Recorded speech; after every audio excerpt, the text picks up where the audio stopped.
I grew up in Kansas, in a small town called Garden City. It had a population of about 12,000 people, and it was mainly Protestant and Catholic, and about 10% of the population was, how can you say, historical Mexicans. Mexicans that had lived there probably back when it was still a part of Texas, or their descendants. And anyway, after I went to college at the University of Kansas, up in Lawrence, Kansas, I took a drama class.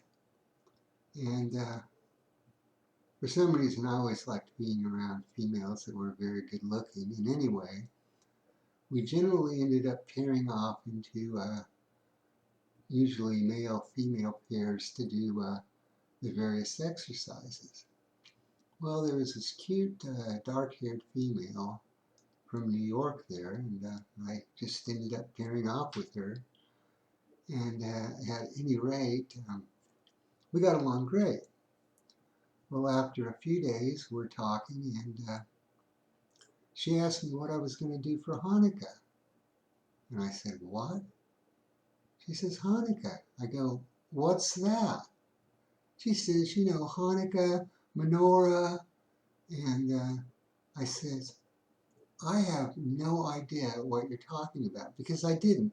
You know, in Sunday school, we went over some stuff in the Old Testament, but you know, it really doesn't stick when you're probably, well, when you're a preteen. Anyway, not interested.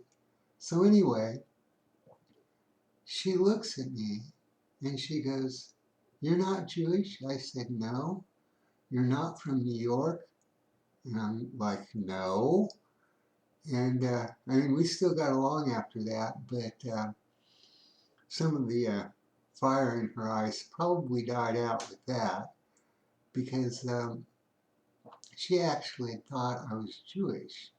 Now, you may find that strange, but just remember, I was like the shy, nerdy kid that sit around and read when other kids were out playing. I mean, yeah, I did. I went out and played, but because I had Asperger's and wasn't very coordinated, I really wasn't that much into sports. In high school, the only sport I ever really did any good at was long distance running.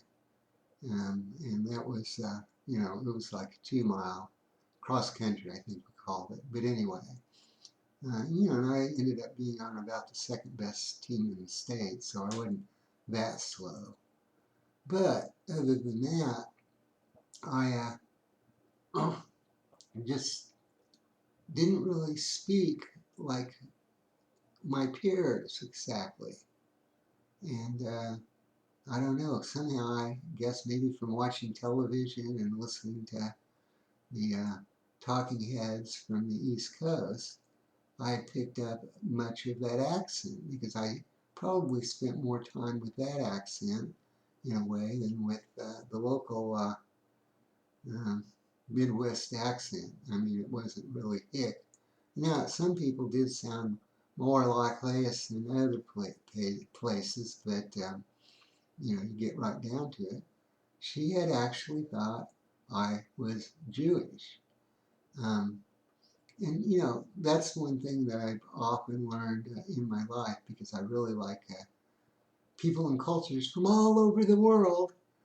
But when I see somebody, I don't walk up to them and go, oh, you're Chinese, you know, and you've got this little Filipino person looking at you going, what? And I mean, you know, like, or, you know, maybe somewhere else, but, well, you got that person from Thailand. No, not really.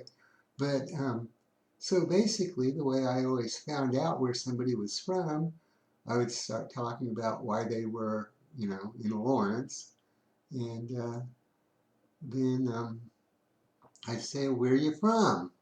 Yeah, that way I don't have to assume much. Now, there is a trick to that. If you ask somebody where they're from, You got to know a little bit about the world so that guess what? You know the country they mentioned, or maybe even the city if it's a bigger one. And then they like you, and just because I'm a nerd and I can say one or two things in a lot of languages, if you greet them in their language, boom, they like you. In fact, that leads me to a really good one. Uh, I was at the VA hospital, and I get on the elevator, and there's this guy from there, and I start these conversations with strangers on elevators, and I go, "Where are you from?" And he says, "Georgia," but it's not the Georgia you know. And I says, "Oh, you mean the Georgia where Stalin's from?" And he looks at me like I know something. And then I looked at him and I said, "Gamajoba." I mean, this guy's face was stunned beyond belief because he didn't know if I would. I mean, it must be American, but how did I even know how to say Gamajoba, which is just the standard greeting in Georgian. And it's all I know of the language. Yeah, I can recognize the alphabet, but you get the point. And he was just delighted. And when the elevator opened for him to get up, he goes, "I have got to tell all of my friends about this American who could speak Georgian." So anyway, I better close this off because I'm going on here. But one of the things I want to get across is don't assume about what somebody is until you get to know them better.